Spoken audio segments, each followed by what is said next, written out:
Why are Jewish people so wealthy? As a rookie stockbroker in the mid-1980s, I was fascinated by how my Jewish clients and colleagues handle money. Their mindset about wealth was totally different than what I saw growing up in a predominantly African-American environment. So I got curious. I started asking questions and listening and learning. Then I read a book called The Jewish Phenomenon by Steven Silbiger, and it all started making sense. Get this, Jews make up only 2.4% of the U.S. population, but over 30% of American millionaires are Jewish. So the question is, why? What's their secret? I want to share 8 things I learned from my Jewish clients that transformed the way I thought about money. Here's the first 4.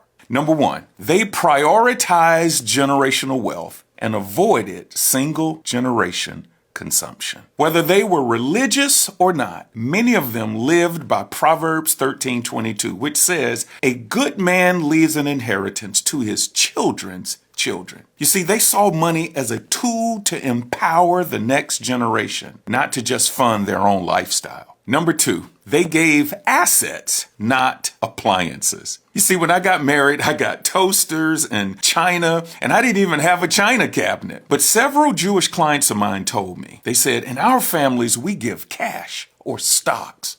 In other words, they gifted wealth to their loved ones, not stuff. Things that appreciate, not depreciate. Number 3, they expected to be wealthy and were embarrassed by it if they weren't. See, I grew up where struggle was normal and wealth was rare. But in the Jewish American culture, financial success was normal and struggle was rare. There was a pride in building wealth and a shame in mismanaging it. That totally changed my mindset. Number 4, they use their pain as fuel, not an excuse. Now this one hit me hard. Jewish people have faced horrific oppression, very much like African Americans have. But instead of being paralyzed by the past, they use their pain as fuel for success. And that's exactly what my people, African Americans, need to do. In part 2, I'll break down 4 more Jewish wealth principles that I've learned and you can apply to your financial life.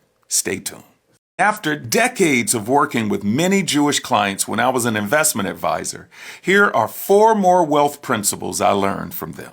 Number 5, they focused on being rich rather than looking rich. They weren't out there flexing. They didn't feel the need to be flashy. They drove reliable cars, not all luxury cars. Why is that? Because they cared more about being wealthy than looking wealthy. Number 6, they were selectively extravagant and prudently frugal. Here's what I noticed. They dropped serious money on education, on experiences, on their investments, or giving to a cause that they really cared about. But some of the same people would also clip coupons at the grocery store. They knew when to spend big and when to hold back. It wasn't about being cheap. It was about being intentional. Number 7, they saw sales as a noble profession. Many of them encouraged their kids to go into sales. Why? Because sales creates opportunities. It teaches communication, it builds resilience,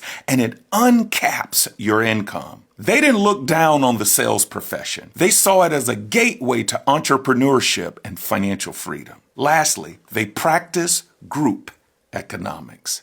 They did business with each other a lot. It wasn't exclusionary because they still work with me and others. I had a lot of Jewish clients, but they had a deep commitment to supporting their own. They hired each other, they referred each other, and they funded each other's business ventures. And that's something we need more of in the Black community. Not just to support each other, but to circulate the dollar.